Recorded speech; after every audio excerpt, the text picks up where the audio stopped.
Amis internautes, n'oubliez pas de liker, de vous abonner et de cliquer sur la note de notification pour ne rien rater. J'ai fait le lycée technique Boycon. J'ai été recruté ici en tant qu'ouvrier mécanicien. J'ai participé activement à l'installation des machines et à la fin, j'ai été promu en tant que technicien de maintenance et chef d'équipe. Je suis titulaire d'un diplôme de technicien en fabrication mécanique au lycée technique Koulibaly de Cotonou. Aujourd'hui, je travaille ici grâce à mes compétences acquises au lycée. Le pilotage de drones nous a permis de faire la cartographie des superficies et aussi de détecter les maladies et les ravageurs présents dans nos différents champs. Ces parcours illustrent une réalité nouvelle. Grâce à l'enseignement technique, nos jeunes construisent leur avenir et celui de leur pays.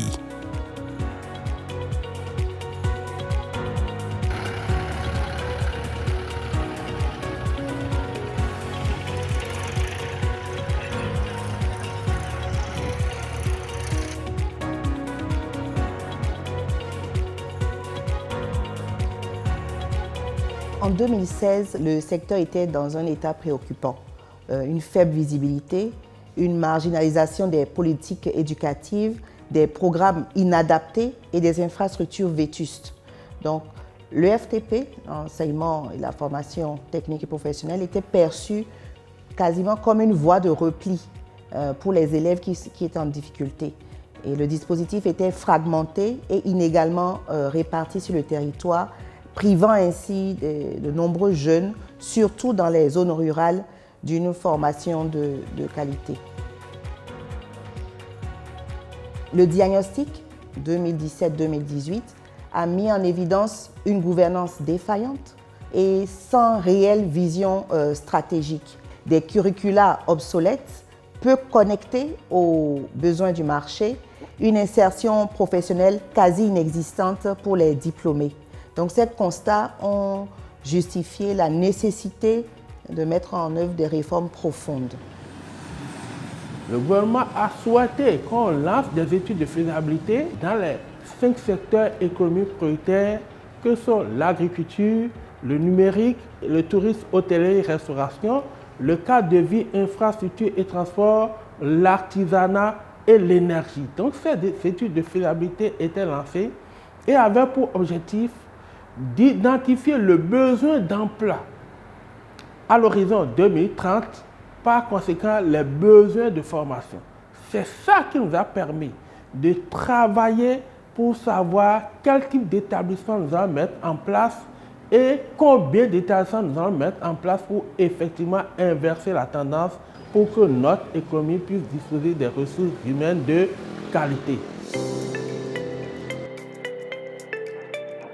Conscient que la jeunesse est la plus grande richesse nationale, le gouvernement du Bénin mise résolument sur le savoir-faire des jeunes. D'importants investissements ont été consentis. Construction et réhabilitation de lycées techniques modernes, équipement en matériel de pointe, refonte des curricula pour mieux répondre aux besoins réels du marché de l'emploi. Le PAG 1, donc la première phase, a posé les bases d'un changement structurel, c'est-à-dire l'adoption de la stratégie nationale de l'EFTP en 2019, la création de l'Agence de développement de l'enseignement technique, donc l'ADET, comme cadre institutionnel, la refonte donc des curricula et l'introduction de l'alternance, la mobilisation aussi des financements, surtout les financements extérieurs, et maintenant la mise en place d'une gouvernance orientée performance. La réforme, c'est 3 éléments réunis. Il y a le bâtiment qui va habiter avec les équipements, il y a les enseignants qui vont être forts, qui vont animer la formation, et il y a les programmes de formation qui vont dire. Il fallait changer effectivement l'approche entre l'école et l'entreprise, puisque désormais, c'est pour l'entreprise que nous formons. Donc, plus de proximité entre l'entreprise, donc le milieu professionnel et le milieu éducatif. Ce rapprochement doit pouvoir induire le changement de programme de formation pour que le contenu de formation soit en adéquation avec ce que veut désormais le marché du travail.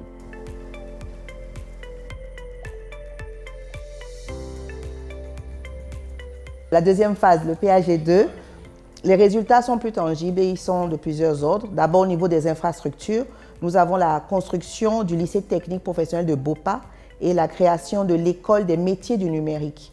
Et pour ce qui est des équipements, il y a des laboratoires modernes, le plateau technique de l'EMN. La voie s'ouvre désormais aux métiers d'avenir, aux secteurs stratégiques porteurs de prospérité et de transformation nationale. L'école des métiers numériques est particulièrement chanceuse parce que le gouvernement a mis gracieusement à notre disposition un laboratoire de classe vraiment internationale qui nous permet de former correctement nos étudiants. Ce laboratoire est équipé des équipements de dernier cri. L'école a été créée depuis 2020 par décret pris en Conseil des ministres. Et sa mission principale, c'est faire du Bénin un pôle de développement numérique au Bénin et dans la sous-région. Former la jeunesse dans les nouveaux métiers du numérique pour leur donner une chance d'avoir leur premier emploi. Je fais ma formation de référent digital à l'EMN pour devenir référence dans la communication, la transformation des entreprises dans le digital. Je pense que ma formation ici me garantira une place de marketing digital. Avoir ceux qui ont fini et avec tout ce qu'on a eu à entendre sur la formation, je pense que c'est vraiment le lieu idéal pour se faire former. Une fois que nous finissons cette formation, on serait certifié dans plusieurs métiers. On a le choix vraiment d'exercer sur le terrain, voire même aider beaucoup les entreprises et d'autres services publics. J'aurai plein d'opportunités de travailler, de servir mon pays avec cette formation. Parce que, en tout cas, chez moi, je peux dire que cette formation serait la bienvenue. Pour faire les affiches à l'entreprise, vous êtes référent. Cette formation met à leur disposition 4 blocs de compétences principales et chaque compétence prise individuellement constitue pour eux un métier. Toutes les formations de l'école des métiers numériques en général sont des formations carrément 93-95% pratiques. À la fin de chaque formation, ils vont directement en entreprise pour une immersion. Cette immersion fait partie de la formation.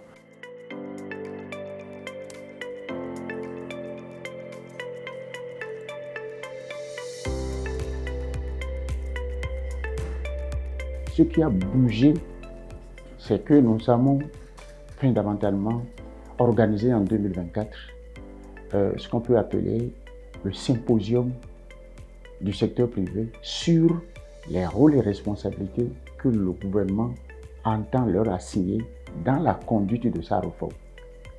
Un nouvel acquis dont on peut parler, c'est de regarder un peu au niveau des établissements et de leur positionnement, quelles sont les entreprises sectorielles qui interviennent dans leur champ de formation. Et donc nous avons comme responsabilité également de réseauter les entreprises autour des établissements par rapport à leur offre de formation. À la date d'aujourd'hui, nous avons réussi à mettre en réseau au niveau de tous les établissements d'enseignement technique agricole. Nous avons fait le même travail au niveau des centres de formation professionnelle d'apprentissage, les CFPA. Les 12, on a réseauté autour de ces centres de formation professionnelle les entreprises artisanales avec lesquelles ils travaillent pour les mettre ensemble.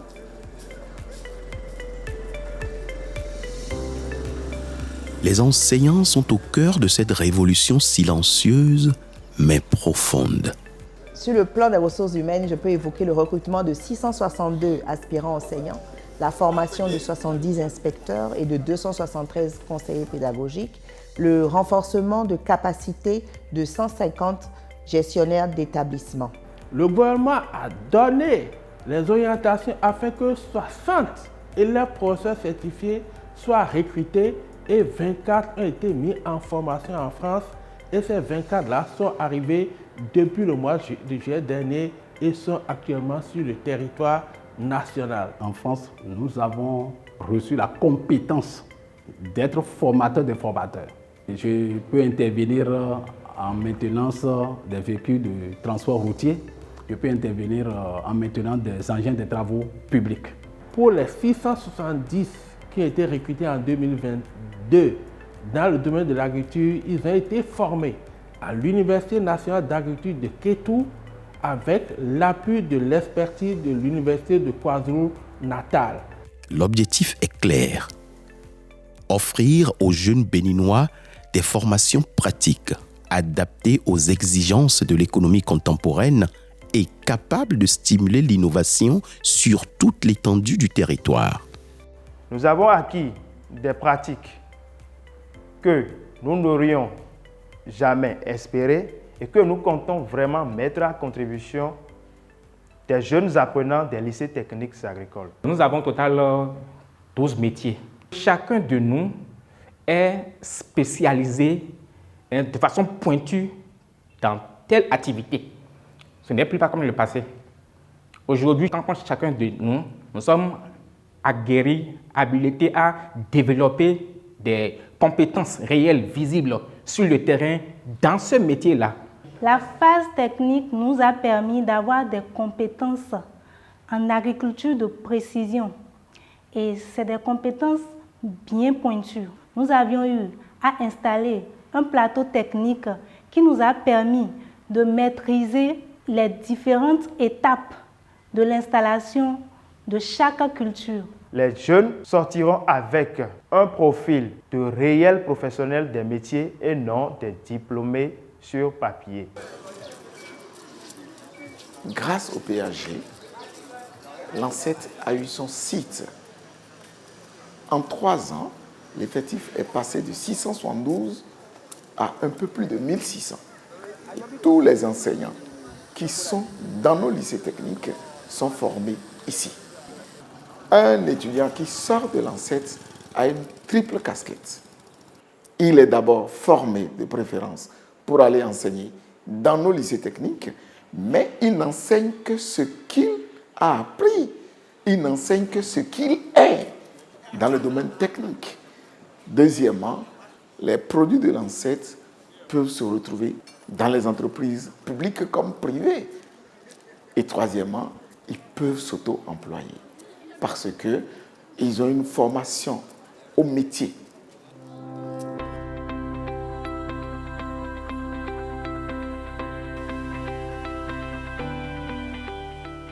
Tout est beau aujourd'hui, mais si nous remontons à 4 ans en arrière, nous travaillons vraiment avec les moyens du bord.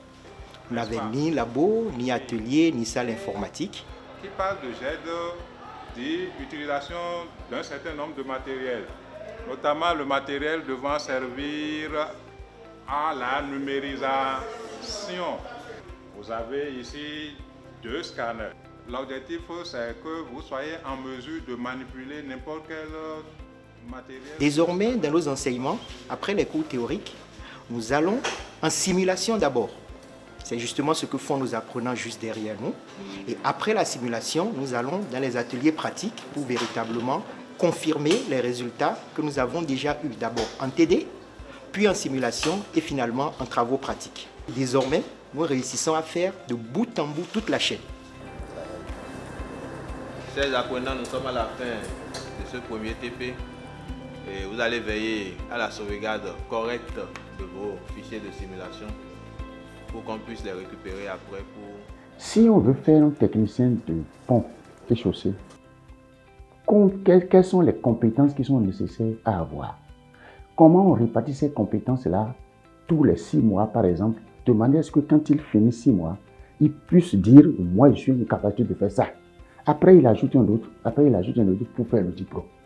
Mais le type peut être en formation et déjà faire valoir une partie de ses compétences et qui lui donne d'abord l'assurance que je suis sûr que si je finis, je vais trouver du travail. Et en même temps, ça rassure l'entreprise que, ah oui, l'école, ce que fait l'école rime bien sûr avec ce dont j'ai besoin. Vous voyez, avant, c'est pas ça. Donc aujourd'hui, on quitte l'approche curriculaire pour aller vers l'approche modulaire. Là où j'ai fait les stages académiques, mes patrons, s'ils ont des boulots sur les chantiers, ils m'appellent des fois et je les accompagne et on travaille. Là, je gagne un peu aussi.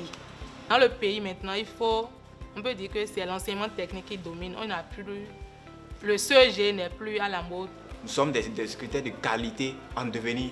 Tout ceci grâce à la formation de qualité que nous recevons ici. Actuellement, maintenant, si nous prenons l'exemple, nous sommes en train de faire le cours sur la dématérialisation. la gestion électronique des documents. Dans l'enseignement technique, ce qui compte, c'est l'insertion.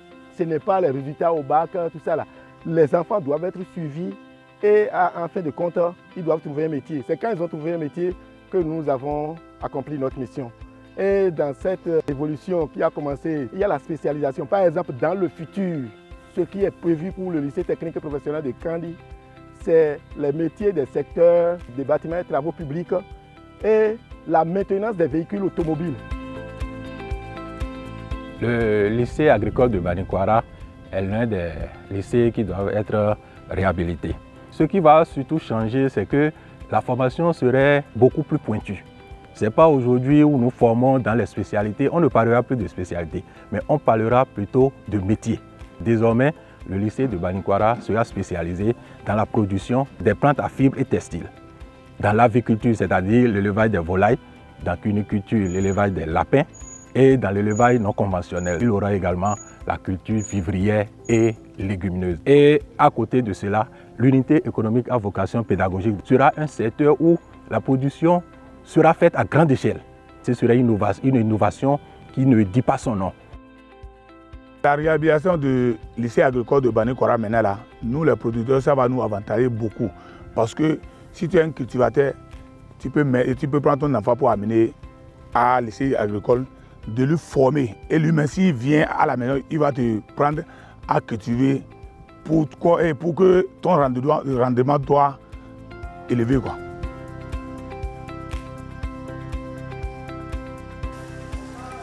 Nous formons les produits pour ces lycées-là. Si nous ne sommes pas en partenariat, dans un tandem intelligent, la formation que nous donnons ici risque d'être en déphasage avec les besoins réels de nos lycées. Et au-delà de nos frontières, nous avons des partenariats à l'étranger.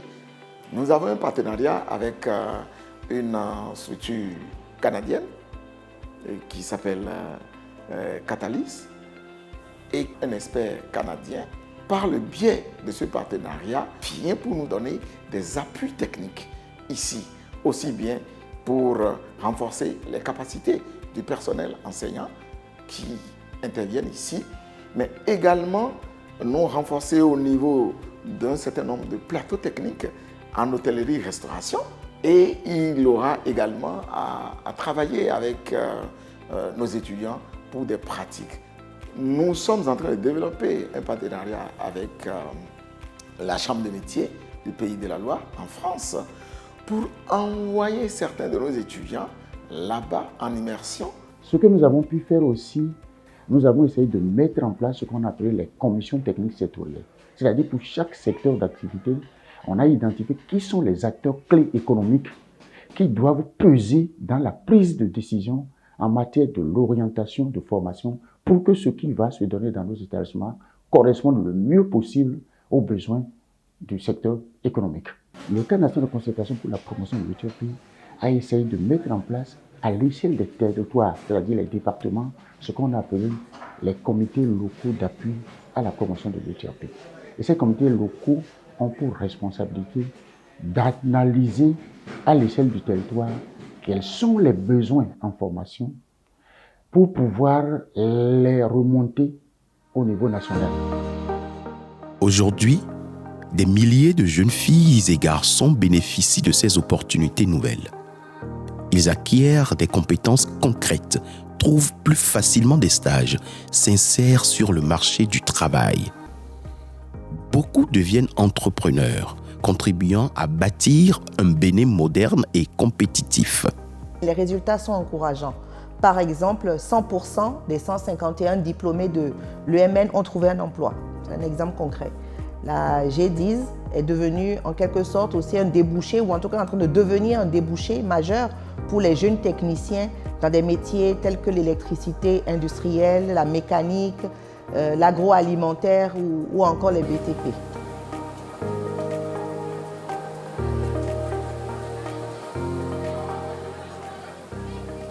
Quand je viens le matin, je fais un tour sur toutes les lignes, je vérifie l'état des machines, la propriété et j'interviens sur les machines qui ont des pannes.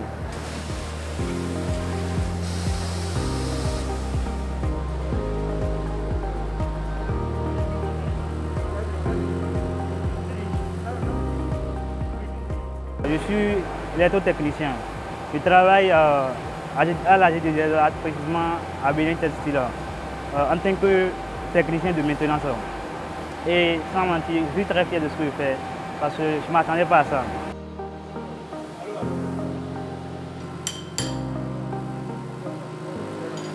Je suis diplômé de l'Institut national de technologie industrielle de l'OCOSA. Avec la formation que j'ai reçue en technique avant de venir ici, ça m'aide à faire face aux défis réguliers chaque jour en face des machines et également dans le management de mon équipe. Je pense qu'avec la révolution industrielle du Bénin en ces décennies, il est quasi impossible de faire la technique et de chômer.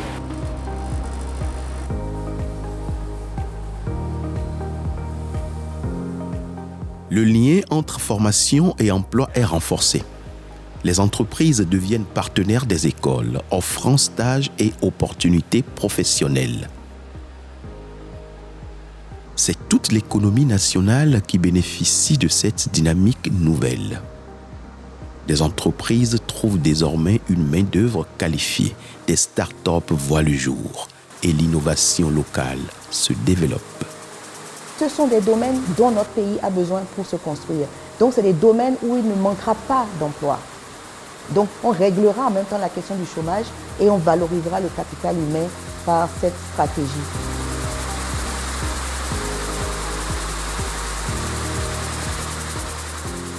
Nous avons eu des artisans qui ont travaillé au Chic sur un matériau qu'on appelle le Gerflex, qui ont vraiment bien travaillé. Vous avez vu les infrastructures du Chic. Dès qu'ils ont fini, ils ont été recrutés au Maroc. Ils sont actuellement sur un chantier d'un grand hôpital au Maroc pour dire qu'en fait, l'opportunité de l'emploi, ce n'est même pas exclusivement réservé au Bénin. Ça peut les emmener par l'excellence qu'ils auront acquis, par la spécificité des métiers qu'ils auront acquis, à voyager, à avoir des opportunités un peu partout. L'enseignement technique devient clé du développement et de l'autonomie nationale. Chaque infrastructure construite, chaque enseignant formé, chaque apprenant inséré est une victoire collective. Le processus d'édification d'une nation moderne et prospère suit résolument son cours. Les défis sont réels, mais les perspectives prometteuses.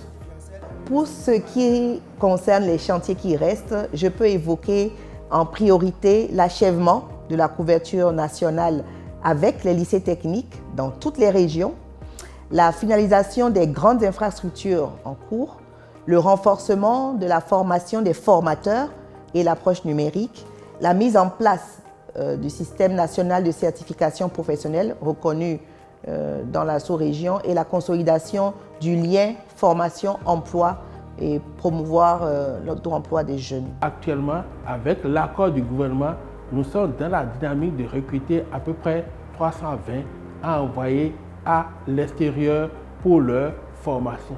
Ces 320 seront formés, parmi les 320, certains seront formés probablement au Brésil et d'autres au Maroc.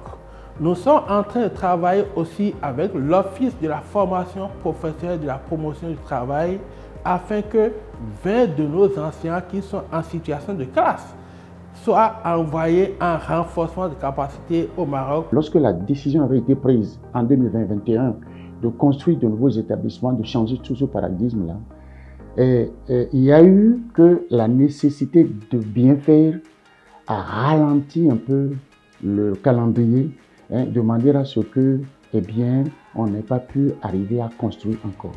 On n'a pas travaillé sur le factuel, ça c'est encore une chose, mais sur le soft, il y a plein de choses qui ont été faites, c'est-à-dire tout ce qui concerne un peu les trucs qu'on ne voit pas. L'amélioration de l'employabilité de ceux qui vont être formés désormais dans ces établissements-là. Beaucoup de choses sont en train d'être faits dans ce sens-là. Les programmes sont révisés, les professeurs sont en train d'être formés, et puis ensuite on est en train de tisser ce partenariat entre l'école et l'entreprise. Des tests d'application sont pris, des tests d'application de la loi cadre. Et cette loi cadre a forcément des implications en termes de prise de décret, en termes de prise d'arrêté. Il y a un décret qui est pris pour le statut des établissements. Et il y a un autre décret qui est pris pour affiner le financement un peu de nos établissements. Et donc voilà autant de textes qui sont pris et qui donnent la garantie qu'on est en train d'aller vers un chemin de non-retour C'est un gouvernement responsable.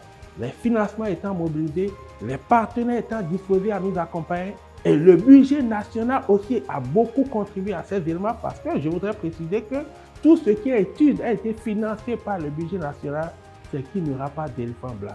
Je voudrais demander seulement aux populations béninoises d'être un peu patients. Ces lycées vont sortir des terres, seront bien équipés, auront les enseignants, les formateurs qu'il faut pour assurer les formations de qualité de nos enfants, de nos jeunes frères, de nos parents. Aux jeunes, je voudrais dire que ces réformes sont une chance réelle pour leur avenir, pour le débouché d'emploi. Et aux jeunes filles en particulier, je voudrais dire d'oser aller vers les métiers scientifiques, donc de s'intéresser également avec beaucoup d'applications et d'assiduité aux matières scientifiques, tout ce qui est technique, parce que c'était des domaines autrefois réservés uniquement aux garçons, aux hommes. Et elles y ont également toute leur place et tout leur avenir. Nous sommes assez satisfaits et nous remercions chaleureusement tout le dispositif mis en place dans le cadre du PAG. Le gouvernement béninois est résolument engagé à poursuivre la réforme de l'enseignement technique et professionnel. Et chaque jour, nous travaillons à moderniser les infrastructures, à diversifier les filières, à renforcer la formation des enseignants, à rapprocher l'école du monde productif. Le chemin est tracé, les bases solides sont déjà posées et vous pouvez avoir confiance. L'avenir de l'ERTP sera encore plus prometteur. Former, bâtir, transmettre. La jeunesse est en marche et c'est tout un pays qui avance. Avec détermination, le Bénin prépare aujourd'hui les bâtisseurs de demain.